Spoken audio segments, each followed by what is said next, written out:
جس کو امریکہ کہتا ہے وہ لبرل نہیں ہے، وہ وفادار غلام ہے امریکہ کا، وہ لبرل بن گیا۔ کیونکہ جب میں نے ان تھنک ٹینکس کو بتایا، یہ میں نے سارا قبائلی علاقے کا بتایا، تو وہ میری طرف دیکھے، اور میں اس میں لوگ جو انکلوڈ کر رہا ہوں، اس میں جان کیری تھا، ہیری ریڈ تھا ان کی ڈیموکریٹک پارٹی کا ہیڈ، اس میں جو بائیڈن تھا جو اب وائس پریزیڈنٹ ہے، ان سب کو یہ میں نے پریزنٹیشن دی۔ میں نے کہا آپ جنگ جیت ہی نہیں سکتے، یہ آپ اپنا بھی بڑا غرق کر رہے ہیں اور ہمارے ملک کو بھی ساتھ لے کے جا رہے ہیں، آپ نے تو چلے جانا ہے۔ میں نے کہا آپ چلے جائیں گے یہاں سے، کیونکہ آپ یہ جنگ نہیں جیت سکتے۔ وہ جو لوگوں کے خلاف آپ لڑ رہے ہیں، وہ ایک مہینے میں ایک پیاز اور روٹی پہ ایک مہینہ لڑ لے گا چپلیاں پہن کے۔ آپ کا ایک فوجی کو جو دن کا خرچہ ہے وہ آپ نہیں برداشت کر سکیں گے۔ آپ کو پتہ نہیں آپ نے کسے پنگا لے لیا۔ میں نے ان کو بتایا، میں نے کہا یہ تاریخ ہے الیگزینڈر سے نیچے تک، یہ علاقے کی ایک تاریخ ہے۔ وہ میری طرف سارے ایسے دیکھے کیا۔ مجھے ایک دفعہ وہ جارج بش کا بھائی بھی ٹکر گیا دلی میں، اس کو میں نے یہ سمجھایا، میں کہا تم ذرا کوئی عقل اپنی استعمال کرو کہ 200 یا 400 القاعدہ کے پیچھے صرف قبائلی علاقے میں جو مسلح لوگ ہیں وہ کم از کم 15 لاکھ ہیں۔ اب 200 کے پیچھے 15 لاکھ کو اپنے خلاف کر رہے ہیں، بجائے ان 15 لاکھ کو اپنے ساتھ ملا کے وہ 200 کو کارنر کریں۔ آپ 15 لاکھ کو 200 کی طرف دھکیل رہے ہیں، اس میں کوئی عقل ہے؟ بدقسمتی سے ہماری اتنی بزدل اور شرمناک لیڈرشپ کبھی آئی نہیں جو اس ملک کے پر بیٹھی ہوئی ہے۔ پہلے وہ کمانڈو تھا، ہمیں موقع دکھاتا تھا وہاں جا کے، آپ کو پتا ہے کہ کیا کرتا تھا امریکہ جا کے۔ اور اس کے بعد اب ہمارا صدر آیا ہے، میڈ ان ایرا اور این آر او، سارے بینک اکاؤنٹس باہر پڑے ہیں، پیسہ باہر پڑا ہے، پراپرٹی باہر پڑی ہے۔ وہ کبھی کبھی پاکستان کے دورے کرتا ہے، اب پھر جا رہا ہے کچھ 16 دنوں کے دورے پہ۔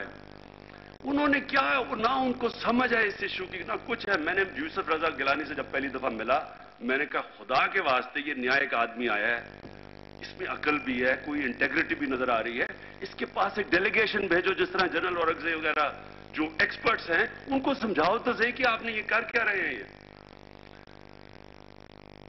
انہوں نے بجائے جنرل اورنگزیب جیسے ایکسپرٹس کو بھیجنے کے وہاں حسین حقانی صاحب بیٹھے ہیں، جو لگتا ہے کہ پاکستان امریکی ایمبیسڈر پاکستان کے لیے ان کے اسپوکس مین بنا ہوا ہے، وہاں بیٹھ کے وہ چیزیں کہتے ہیں جو وہ سننا چاہتے ہیں۔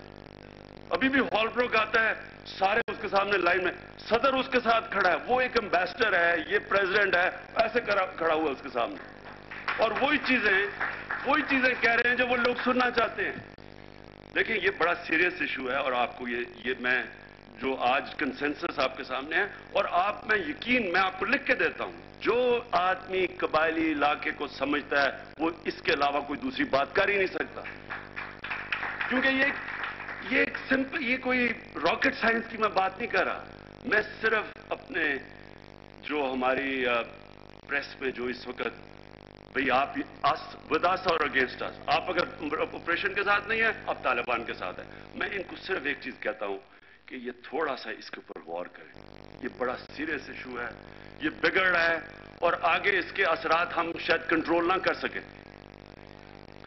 اب جو بنیاد ہے یہ آپ کو سمجھنے کی ہے۔ دیکھیں اب ایک بیماری ہے، انتہا پسند بیماری ہے، قاضی صاحب نے بالکل ٹھیک کہا کہ اس کا کوئی اسلام سے تعلق نہیں ہے۔ یہ جو بیماری ہے اس کو پہلے یہ تو سوچیں کہ اس کی کاز کیا ہے۔ آپ جب تک کاز اس کی ڈیفائن نہیں کریں گے آپ اس کا علاج کیسے کر سکتے ہیں؟ ہم سلوشنز دے رہے ہیں، ہم پہلے اس کاز کے اوپر نہیں جا رہے ہیں۔ کاز، اور میں اس کے اوپر آپ کو ذرا 9/11 پہ لے جانا چاہتا ہوں کہ جب 9/11 کا ہوا انسیڈنٹ تو کیا ہوا، کیا کہا امریکنوں نے، جارج بش اور نیو کونس نے کیا کہا؟ انہوں نے کسی کو کاز کی طرف آنے کی اجازت نہیں دی۔ انہوں نے ڈیفائن کیا کیا، اور انہوں نے کہا کہ یہ ہمارے لائف سٹائل کے خلاف ہے، یہ ہماری ڈیموکریسی کے خلاف ہے، یہ انسین لوگ ہیں جو ہمیں برباد کرنا چاہتے ہیں، یہ ایمریٹس اسلام کی قائم کرنا چاہتے ہیں موراکو سے لے کے انڈونیشیا تک۔ یہ کیوں کہا انہوں نے؟ یہ آپ کو، اگر یہ آپ سمجھ جائیں تو آگے پھر آپ کے سامنے سلوشنز آ جائیں گے اس پرابلم، کیونکہ یہ ایک بڑا پلان طریقے سے کیا گیا، خوف پھیلایا گیا کہ نازیزم، پھر کمیونزم، اب ایک نئی آ گئی ہے اسلامو فیشزم. اس کو ایک آئیڈیالوجی بنا دیا کہ آئیڈیالوجیکل جنگ ہے یہ. پھر اور بڑے اس کے اندر سوچ سمجھ کے پورے ایک لٹریچر نکلا, کلیش آف سیولائزیشنز. یہ جو برنارڈ لوئس کی اگر آپ کو کتابیں پڑھیں جس میں پوری ایک میسج دی جا رہی ہے کہ the next threat is from اسلام. اسلام کو ایک پورا انہوں نے بنایا کہ ایک ایسی آئیڈیالوجی ہے جو ویسٹرن سیولائزیشن کے خلاف ہے, ہمارے ویلیوز کے خلاف ہے, ہمیں برباد کرنا چاہتی ہے. یہ انہوں نے اس لیے کیا کہ انہوں نے کبھی بھی لوگوں کو اصل کاز کی طرف نہیں آنے دیا, کیونکہ کاز تو ایکچولی پولیٹیکل تھا. انہوں نے اس کو آئیڈیالوجیکل بنا دیا, اسلام و فیشن. اور کاز اگر پولیٹیکل ہو تو وہ پولیٹیکل کدھر جانا تھا؟ اگر اس کے اوپر بات ہوتی وہ سیدھا جانا تھا اسرائیل اور فلسطینی ایشو کے اوپر. کیونکہ اصل میں اسامہ بن لادن جو سمجھا جاتا ہے کہ جس کی وجہ سے 9/11 ہوا, وہ جب اپنی کتاب جو رابرٹ فسٹ نے جو کتاب لکھی ہے اس میں جو اس نے اسامہ بن لادن کا انٹرویو کیا ہے, اس نے کہا 3 وجوہات ہیں جس سے میں امریکہ کے خلاف ہوں. نمبر 1 اسرائیل کی سپورٹ, نمبر 2 سعودی مونارکی کی سپورٹ, اور نمبر 3 اس وقت جو امریکی ٹروپس سعودی عربیہ میں تھے. تینوں پولیٹیکل تھے. کہیں اس نے یہ نہیں کہا کہ ہم ان کو ساروں کو ایک اسلامک ریپبلک بنانا چاہتے ہیں یا اسلامک امارت بنانا چاہتے ہیں. لیکن انہوں نے پولیٹیکل کاز کو ختم کر کے آئیڈیالوجیکل کاز اس لیے بنایا کہ اپنے لوگوں کو خوف دلوانا چاہتے تھے. اسلام تھریٹ, اسلام اور ریڈیکل اسلام ہمارے سیولائزیشن کو تھریٹ ہے. اس کی آڑ میں انہوں نے خوف دلوا کے پھر وہ کیا کہ سارے جس کو وہ مارتے تھے وہ اسلامک ٹیررسٹ ہے, ان کے سارے رائٹس ختم کر دیے. گوانٹانامو بے جو آپ سب جانتے ہیں کہ عراق میں کیا 12 لاکھ لوگ عراق میں مار دیے جھوٹ کے اوپر, اپنی پبلک کو ساتھ ریلی کیا. اگر ہم آج مسلمان دنیا میں وکٹمز ہیں تو یاد رکھیں کہ امریکہ کی بھی پبلک وکٹمز ہیں.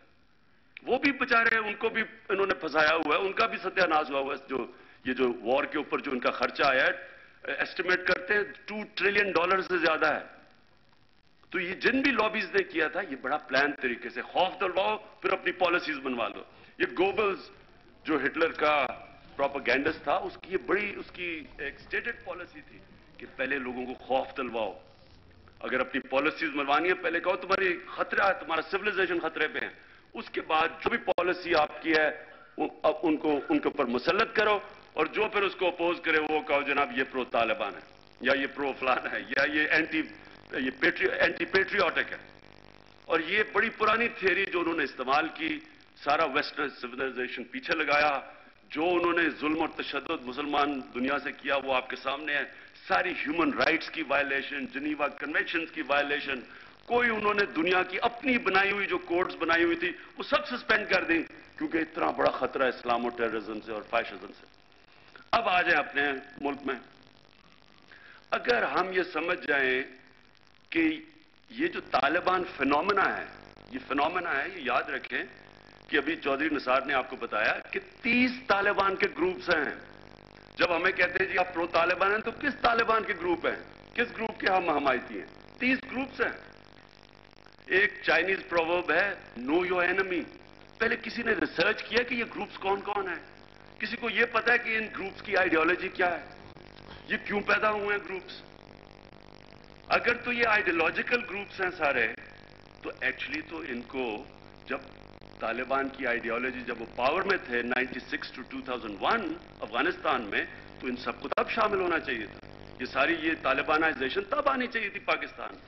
تحریک انصاف کے سربراہ عمران خان اسلام آباد میں تحریک انصاف کے زیر اہتمام مالاکنڈ آپریشن سے متعلق منعقدہ سیمینار